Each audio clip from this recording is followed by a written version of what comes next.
जय मसीह की। अगर मैं अपने बारे में कहूँ तो मेरा नाम है सिस्टर मर्लिन पॉल सीएमसी। मेरा जन्म जॉर्डन में हुआ जहां मेरी मम्मी नर्स का काम करती थी। हमारा परिवार मुंबई में सेटल हुआ था। जब मेरी माँ का ट्रांसफर जॉर्डन से कुवैत में हुआ, मैं मेरी छोटी बहन और पापा के साथ केरल में आ गए। केरल में हम सेटल हो गए। बचपन में मुझे और मेरी बहन की देखभाल पापा ने ही की है। वो मेरी छोटियां भी बनाते थे।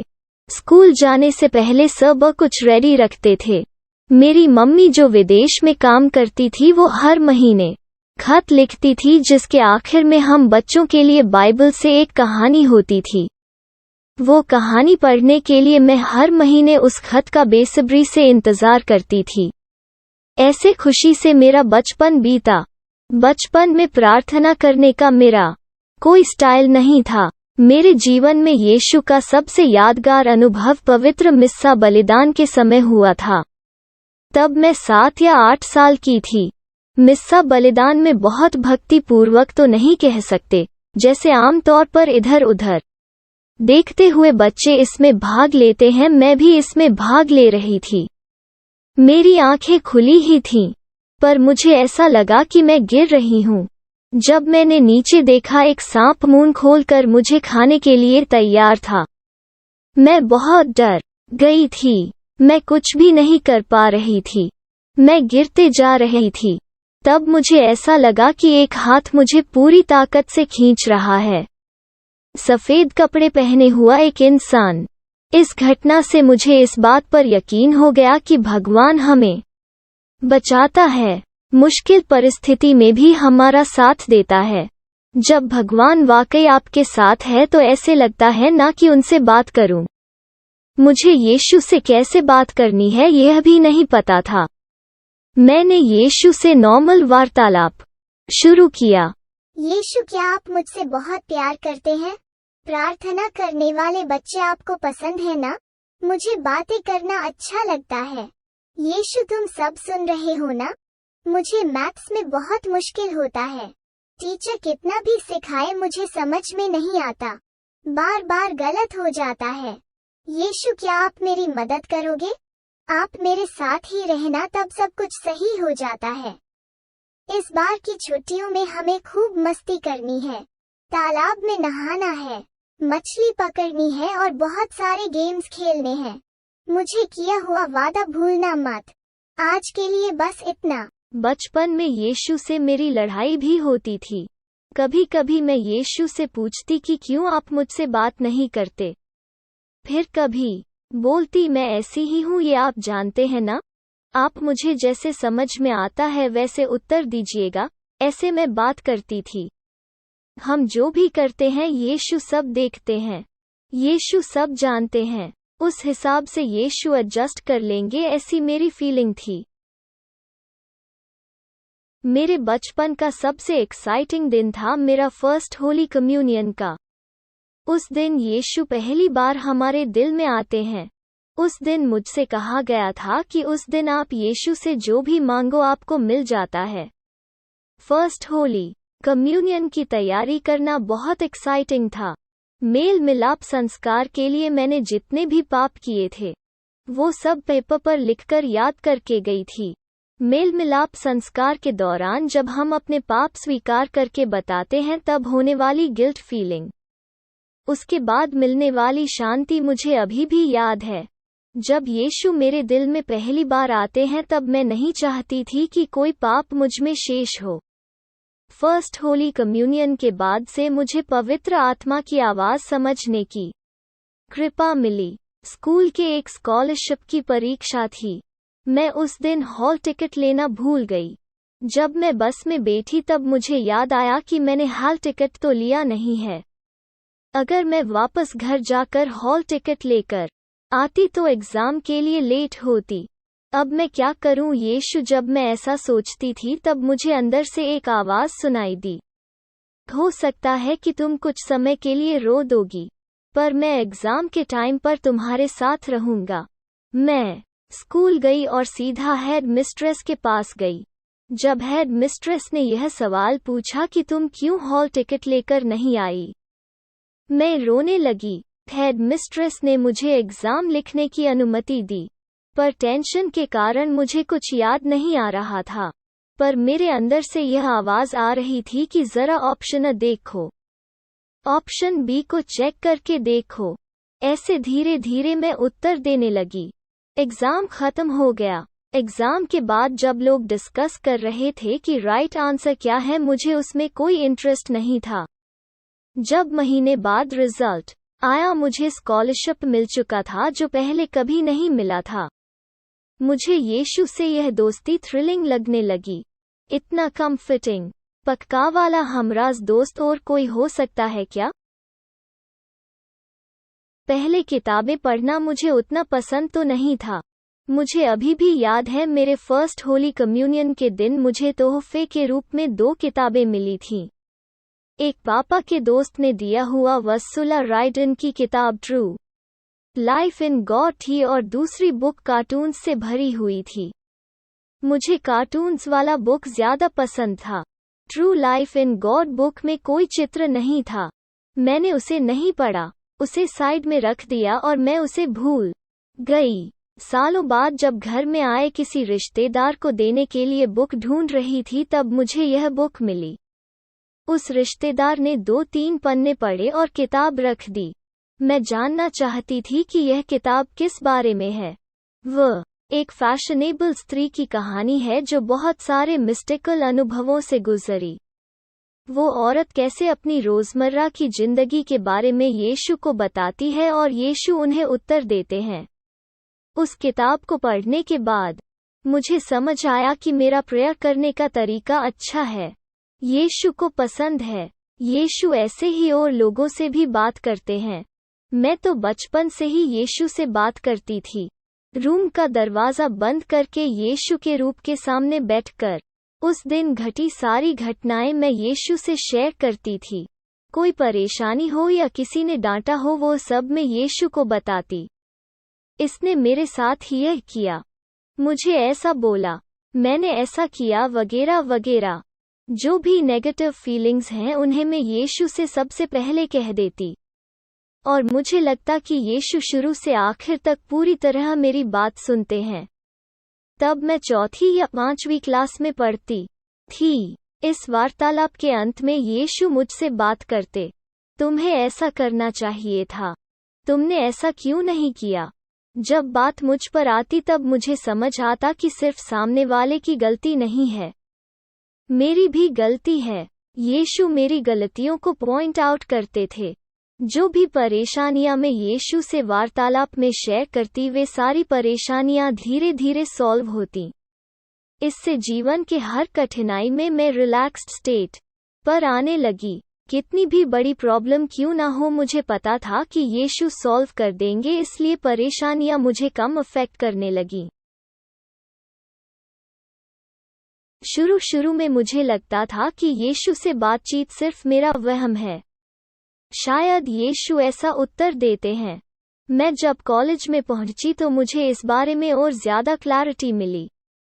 जब मैं कॉलेज जाती तब भी मैंने यीशु से बातचीत जारी रखी। मैं अलग अलग हेयर स्टाइल्स बनाकर यीशु से पूछती, क्या वो अच्छा है। एक दिन मैं फ्रेंच ब्रेड बनाकर जब मैंने यीशु से राय मांगी, उस दिन यीशु की आवाज मुझे साफ साफ सुनाई दी, इस दुनिया में मुझसे ज्यादा तुमसे कौन प्यार करता है। उस बात का मुझ पर गहरा असर हुआ, क्योंकि मुझे पता है कि यीशु से ज्यादा इस दुनिया में मुझसे कोई प्यार नहीं कर सकता। ना जाने ये प्रश्न कहाँ से आया, पर मुझे लगने लगा बात तो सही है, इससे बड़ा प्रेम तो पूरी दुनिया में नहीं है। कॉलेज में मैं अपने आसपास लव अफेयर्स, फ्रेंडशिप्स देखती थी, पर यीशु के प्रेम के आगे इंसानी प्रेम बहुत छोटा महसूस हो रहा था। यीशु से मेरा रिश्ता और गहरा होता गया। सिर्फ यीशु के लिए जीने की इच्छा होने लगी। पर मेरा कॉलेज लाइफ नॉर्मल तरीके से आगे जा रहा था। मेरे बहुत सारे दोस्त भी बने, पर मैं जहां भी जाती यह सवाल मेरा पीछा करता। 3rd ईयर में कैंपस प्लेसमेंट था। इन्फोसिस में मेरा प्लेसमेंट हो गया। फाइनल ईयर होते होते मेरे सामने 2 ऑप्शंस थे, या तो मैं सॉफ्टवेयर कंपनी को ज्वाइन करती, नहीं तो आगे की पढ़ाई यानी एमटेक करना। यीशु के लिए सब कुछ त्याग करने के धैर्य तब भी मुझ में नहीं था। समर्पित जीवन के बारे में और जानना चाहती थी। यीशु मुझसे क्या चाहते हैं? क्या मैं सब कुछ त्याग कर यीशु के लिए जी सकती हूँ? यह सब मैं पता करना चाहती थी। सॉफ्टवेयर कंपनीज में व्यस्त शेड्यूल होता है, इसलिए मैंने आगे की पढ़ाई करने का फैसला किया। अगर एमटेक करना है तो गेट एग्जाम को पास करना पड़ता है। उसके कोचिंग के लिए मैं हैदराबाद गई। वहाँ की एकेडमी मेरे लिए एक नया अनुभव था। भारत के अलग अलग राज्यों से ढेर सारे इंजीनियरिंग स्टूडेंट्स यहाँ आकर कम्पिटिटिव परीक्षा की तैयारी करते हैं। परीक्षा के लिए दिन रात एक करना, लाइब्रेरी में घंटों बैठकर पढ़ना, कुछ लोग तो खाना पीना छोड़कर पढ़ाई करते थे। यह सब मेरे लिए नया एक्सपीरियंस था। उनके साथ मैंने भी पढ़ाई की, गेट एग्जाम को पास किया। NIT कोठिकोड में सिग्नल प्रोसेसिंग विषय में एमटेक करने लगी। मुझे वो विषय बहुत पसंद था। NIT में पढ़ते वक्त इसरो का रिक्रूटमेंट फॉर साइंटिस्ट और engineer post for electronics exam मैंने लिखा। मैं शॉर्टलिस्टेड हो गई। इंटरव्यू का कॉल आया। तब मेरा जीवन एक तरह के क्राइसिस से गुजर रहा था। पता नहीं था किस रास्ते जाऊं। मेरी पढ़ाई रिसर्च ओरिएंटेड थी, नई नई चीजों की खोज करना। यह सब मैंने यीशु की मदद से ही किया था। पर इसरो भारत का स्पेस प्रोग्राम है। उसमें काम करना शान की बात है, जिसे ना करना मुश्किल था। मैं गहरी सोच में पड़ गई। मेरे जीवन का ड्राइविंग फोर्स खुद यीशु हैं। मैं बचपन से उतना स्मार्ट नहीं थी। मुझसे एक एक चीज पिकअप करवाने का कार्य यीशु ने किया है। पेरेंट्स और टीचर्स के कंट्रीब्यूशन को मैं नकार नहीं रही हूँ, पर मेरे अंदर मेरा मोटिवेटिंग पावर यीशु है। जो चीजें इम्पॉसिबल लगती थीं उनमें यीशु ने मुझे एक्सीलेंट बनाया है। एग्जाम के लिए भी मैं यीशु की सहायता से मैं पढ़ती थी। कौन सा टॉपिक कितनी डेप्थ में पढ़ना है यह भी यीशु गाइड करते थे। अगर एग्जाम में कोई कठिन सवाल आए तो उसे कैसे हल करना है वो भी पूछने पर यीशु बताते। इसरो की एग्जाम मेरे लिए इसलिए आसान थी क्योंकि उसमें प्रोबेबिलिटी सेक्शन जो मैथ्स से संबंधित है, उसे पढ़ने के लिए मैंने यीशु की मदद ली थी। बेसिकली मेरे एग्जाम पास करने का पूरा क्रेडिट यीशु को जाता है। इससे बढ़कर भी भगवान हमें दे सकते हैं, यह मैं जानती थी। तब मेरे सामने यह सवाल था, तुम्हें गिफ्ट चाहिए या गिफ्ट देने वाला चाहिए? मेरे जीवन में यीशु के अलावा कोई और चॉइस नहीं था। यीशु ने मुझे बहुत कुछ दिया है, इसलिए यीशु के लिए मैं कुछ भी त्याग कर सकती थी। अगर मैं इसरो को ज्वाइन भी कर दूं तो मैं वहां अपना टैलेंट यूज करके रिसर्च करूंगी, भारत के साइंटिफिक डेवलपमेंट के लिए कोशिश करूंगी। इससे हो सकता है कुछ लोगों का भला हो, पर वो कितना प्रतिशत होगा? एक इंसान होने के नाते हमारा सामर्थ्य सीमित है। कितना भी रिसर्च कर लूं तो भी इंसान के जीवन को कुछ हद तक ही बेहतर बना सकती हूँ। क्या मैं इससे ज्यादा इंसानों की सेवा कर सकती हूँ? अगर मैं लोगों के इस जीवन की वजह अनंत जीवन के बारे में सोचूं तो किसी इंसान के अंडर काम करने से ज्यादा कंफर्टेबल मैं ऐसा लाइफ जीना चाहती थी जिसमें यीशु हेड हो। इसलिए मैंने समर्पित जीवन को चुना, एक ऐसा जीवन जिसमें यीशु हेड हो। इसलिए मैंने इंटरव्यू अटेंड नहीं किया। एमटेक मैंने कंटिन्यू किया। NIT कैलिकट से पास हो गई। बहुत अच्छे मार्क्स मिले थे। एमटेक के बाद मैंने कॉन्वेंट को ज्वाइन करने की इच्छा घर वालों के सामने रखी। घर वाले मान गए क्योंकि मैंने बहुत सोच विचार के बाद यह निर्णय लिया था। यीशु के साथ जितना गहरा हो सके उतना गहरा रिश्ता बनाना, यह कार्मेलाइट स्पिरिचुअलिटी है। मैंने congregation of mother of Carmel को ज्वाइन किया। इडिक्की में CMC कांग्रेगेशन में मैंने ज्वाइन किया। 2019 में मेरा वेस्टेशन था।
कॉन्वेंट के अंदर में सबसे ज्यादा इम्प्रेस सिस्टर्स के चेहरे देखकर हुई। तब तक मेरा सिस्टर्स के साथ इंटरैक्शन बहुत कम था। यहाँ आकर मैंने इतनी सारी सिस्टर्स को एक साथ देखा। यह भी देखा कि वो कितनी खुश हैं। कम्युनिटी बहुत एक्सेप्टिंग थी। कॉन्वेंट की बड़ी लाइब्रेरी में जिन किताबों को मैं ढूंढ रही थी वो सब मुझे मिल गईं। ऐसा लग रहा था कि यीशु मुझे छोटे छोटे सरप्राइजेस दे रहे हैं।